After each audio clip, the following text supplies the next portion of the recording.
The academic world is pretty strange in our times. What is taught as a history in one country is different to what is taught in the other. What characters are portrayed as heroes in history chapters of one country are portrayed as villains in the other. The common incidents of the world history are explained differently in different countries in their state-owned academic institutions. It already proves that all of them cannot be authentic, as the truth cannot have two versions. The truth can stand on its own, and it is permanent, whether one hides it or twists it in order to support their own interests. On one hand, we are globalizing the world, but at the same time, we are not globalizing what we are teaching to the young students in our countries, and we continue to teach them different versions of history that suits our own interests, and it is happening all over the world. This is leading to the confusion among the globe citizens, and it is creating unrest in the world society. Academics today are influenced by the commercial industries, which are mostly run by the private individuals, and what is taught as a history in the countries is mostly influenced by the political system of those countries and many other factors. That is why, the moment I realized it, I started my own journey, where I gathered facts and knowledge by human interaction and by traveling in India and in Europe. But soon, I realized that all of it can be useless if one does not have the ability to logically understand things by oneself and not get over-influenced by anyone.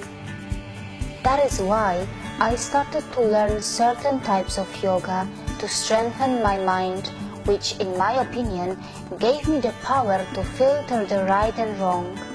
And that is when my brain started to evolve organically. Also, internet is a tricky thing today. It can make one a teacher and also a criminal. That is why one has to have an organically evolved brain before one opens oneself to the internet world, so that one is able to filter the correct and the incorrect information by one's own brain and intellect. And here is a tip to the world citizens. If, ironically, you happen to hear this for the first time on the internet, it's time you make the future generation aware of it. Because if one does not have an organically evolved brain, one can study in the universities, browse the internet, or travel around the world even for the whole life, and will still be unaware and confused, and there are plenty of such people in the world, as we all can see. An organically evolved brain is a brain that has been empowered by certain types of yoga, and such a brain is ready to perfectly recognize the truth and false. It can correctly distinguish between a biased or an unbiased information. It cannot be brainwashed anymore. It cannot be misguided anymore. It has the power to understand the moral code of conduct. It has the ability to find the solution of any problem. The world has seen enough of economic growth which hurts environment, causes global warming, jealousy, confusion, and all kinds of unrest. And we can't afford to continue in that way. We should not always be finding cures of the problem. Instead, we should work on the prevention of the problems. I have mentioned this previously, that our world does not need just an economic growth. It needs an organic economic growth, which can only be achieved by organic minds. And India's yoga is already playing a key role, and it must play even a bigger role for all of us around the world.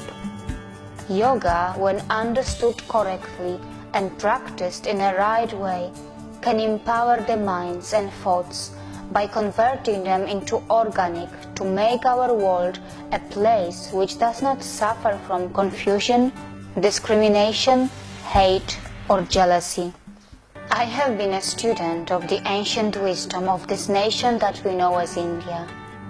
India has made me a better daughter, a better sister, a better friend, a better human, a better future mother, and a better partner.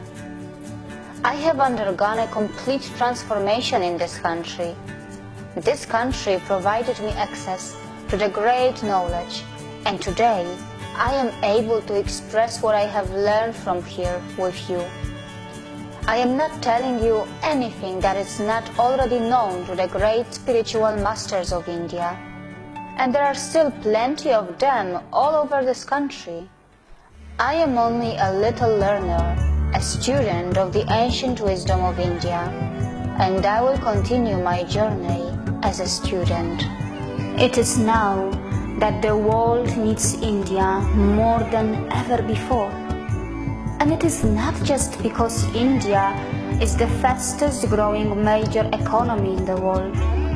It is not just because India has a mega consumer market of all kinds. It is not because India is a giant in the software and information technology. It is not because Indians can launch satellites in the space as easily as their cricketers hit sixes or fours. It is because the world can truly benefit from the ancient wisdom from India. As I have said in the past, we cannot be truly successful in any kind of empowerment unless we empower our own minds. And yoga, which is the gift of the ancient India, can help us in achieving that, because it can make us able to perfectly control our senses, making us the true owners of our minds. See you again.